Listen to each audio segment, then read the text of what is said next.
Magandang umaga sa lahat. So bago ko simulan ng aking pagtatalakay tungkol sa aking paksa, ako po ay magpapakilala muna. No? So ako si Ginoong Mariano Romil M na mula sa PSET Filipino 2A. Ngayong umagang ito, aking ilalahad sa inyo kung ano nga ba yung paksang aking itatalakay. So, ang paksang aking itatalakay sa umagang ito ay patungkol sa kagamitang namamasdan at iba pang kagamitang panturo. So, meron akong tatlong halimbawa dito, no? So, isa dito ang comic strip, ang puppetry, at ang panghuli ay ang lagpay-aral. So, itong tatlong ito ay aking ilalahad sa inyo at bibigyan ng kahulugan at bibigyan ng sinasabi natin importansya kung paano ito ginagamit sa pagtuturo bilang isang guro. Kung paano nga ba ito ginagamit sa pagtatalakay ng isang paksa. So, unahin muna natin ngayon, no? So, itong unang kagamitan na kung saan ito ay ang comic strip.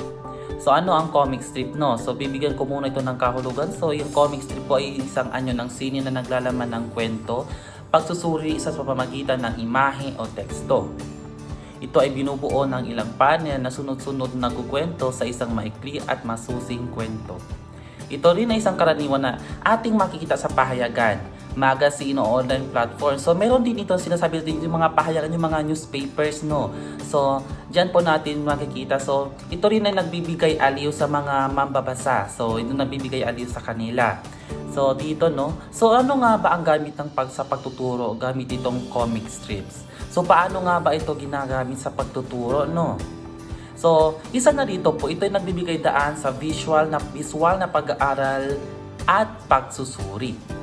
So ano nga ba ito? No? Ito nagbibigay visual sa mga estudyante, nagbibigay sa kanila na sinasabi natin parang mas maliwanag yung kwento. Kung ano nga ba yung isinasaad ng kwento. So sa pamamagitan ng mga larawan ay pinapakita sa kwento, mas naiintindihan ng mga mag-aaral kung paano ang daloy ng kwento. So ito ay mahalagang gamit ng isang guro na kung saan ito ay magbibigay sa kanya ng tulong upang mas mailahad niya kung ano nga ba talaga yung paksa ng kanyang tinatalakay sa araw na yon, no? So ito din ay nagiging engaging at madaling maunawaan ng mga mag-aaral ang konsepto ng kwento. So sinabi ko na nga ba di po baso kanina. So ito ay nagbibigay unawa sa kanila kung ano nga ba yung konsepto at kung paano ang tagbo ng kwento ng tinatalakay ng isang guro.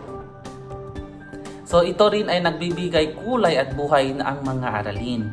Nagbibigay din sa kahalagahan ng kreatibidad at pagsasanip ng teksto at sining. So para sa karagdagan, no, so ang comic strip po ay ito nagbibigay buhay sa tagbo ng kwento sa mga tauhan, kung paano ang daloy ng kwento, kung paano yung simula, ang gitna nito at ang kanyang wakas. So bilang isang guro, no, so marapat na gamitin natin itong comic strip. So ito po kasi ay nagbibigay daan na kung saan mas nagkakaroon ng buhay, na mas nagkakaroon ng engaging, na kung saan mas magiging kapanapanabik yung pagtuturo ng isang guro gamit ang comic strip. So yun po. So dadako naman po tayo sa mga sa halimbawa ng comic strip. So makikita po natin itong mga larawan na aking ipinapakita ngayon sa inyo. So yan po, no. So mayroong tatlong halimbawa ang aking pinakita ngayon sa inyo. So ngayon, no, dadako naman tayo sa puppetry. Ano nga ba itong puppetry? So malalaman natin. So ang puppet show o puppetry ay isang sining ng teatro na ang mga gumaganap sa entablado ay mga bagay na walang buhay na tinatawag nating puppet. So yun po yung puppetry. So ano ang gamit dito sa pagtuturo? So di ba kanina binanggit ko kanina yung comics. So ngayon, ano naman ang gamit sa pagtuturo ang puppet or puppetry? So paano nga ba ito, no? Ito ay isang epektibong kasangkapan sa pagtuturo dahil napupukaw ng atensyon ng mga mag-aaral at nagbibigay buhay sa mga konsepto. So, nagbibigay daan para sa interaktibong pag-aaral at maaaring gamitin upang ipakita ang iba't ibang karakter sa isang mas kakaibang paraan. Maaaring makatulong sa pagpapahayag ng mga mahirap na konsepto sa sa mas pambata at kawili-wiling paraan. So yun no. So, ano nga ba itong puppetry, no? So, ito yung sinasabi nating kanina, binanggit ko kanina ang comics. So, doon, sa pamagitan ng mga larawan, mas naintindihan ng mga mag-aaral kung ano nga ba ang takbo at daloy ng kwento na tinuturo ng isang guro. So, ang puppetry po naman, mas binibigyan niya ng buhay ang mga characters. So, sa pamamagitan ng mga puppets, o halimbawa dito yung mga manika. So, ito yung ginagamit nila. Ang mga manikang ito ginagamit sa pagtuturo. So, paano ang tagboy ng kwento? Halimbawa dito ay yung sinasabi rin palabas ng Sesame Street. So, meron akong ditong mga halimbawa na kung saan ito yung pong mga halimbawa ng mga puppetry. At ang panghuli po ay ang lakbay-aral. Ano nga ba itong lakbay-aral? Ito ay isang paglalakbay na may layuning makakuha ng karanasan, kaalaman, o maging edukasyon. Ito ay karaniwang sinasagawa nito ng mga paaralan, institusyon o grupo ng mga tao upang mas mapalalim ang kanilang kaalaman sa iba't ibang larangan. Ngayon, ano naman ang gamit ito sa pagtuturo?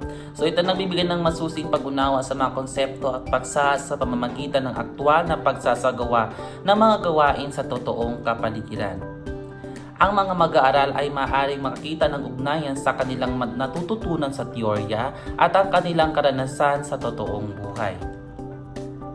Ito ay nagbibigay daan para sa masusing pagsusuri at talakayang pampagtuturo matapos ang aktwal na karanasan. So mayroon akong halimbawa dito ng lakbay-aral. Ang halimbawa ng lakbay-aral ay ang field trip at ang mga aktibidad ng Boy Scouts at maging ng Girl Scouts. So bakit ito yung aking binigay na halimbawa, no? So ang lakbay-aral po, ito yung sinasabi natin dito na mas nagkakaroon at naiintindihan ng mga estudyante, no? So, sa lakbay-aral po, kanilang makikita at mamamasdan kung ano nga ba talaga ang paksa o kung ano nga ba talaga yung gustong ipakita ng isang guro. Ipakita ng isang guro kung ano nga ba, kung paano ito nagmula. So, no. So, magbibigay ako ng isang halimbawa. No? So, dati nagkaroon talaga kami ng field trip na kung saan pinakita ng aming mga guro kung yung mga museum sa dito sa Zamboanga. No? So, yung aviary nandoon sa Pasunangka. So, ano nga ba ito? So, doon aming nalaman at natuklasan kung ano nga ba yung mga uri, no, ng mga hayop. Sa nalaman din namin doon sa museum din, no, doon sa mismo sa Pasunangka kung mga kagamitan na kung saan ginagamitan ng siyensya, no. Meron din doon sa Fourth Pillar na kung saan aming namasdan at nalaman din mismo na aktwal na yung mga bagay na may kinalaman sa ating mga ninuno. Ito yung mga kagamitan na kung saan mga kagamitan na sinasabi natin ito nagbibigay kahulugan, nagbibigay turing na kung saan itinalahad nito at binibigyan ng aral yung mga estudyante na kung saan mas naiintindihan nila, nakikita at namamasdan kung ano nga ba iyon. So, ang tatlong aking binanggit, ang comics, ang puppetry at ang lakbay-aral. Bilang isang guro po, ito po ay isang mahalagang kagamitan na kung saan kapag ginamit po itong nating tatlo, ibig sabihin mas nakakaroon ng interaktibong pagtatalakay sa loob o maging labas ng klase, no? So, ang mga kahalimbawang ito, kapag ito po ay ating gagamitin sa ating pagtuturo sa loob ng klase, ito po ay magkakaroon ng engaging na kung saan mas magkakaroon ng kapanapanabik yung pagtuturo natin sa loob ng klase at magkakaroon ng interaktibong pagtatalakay ng isang guro at ng kanyang mga mag-aaral. So, maraming salamat.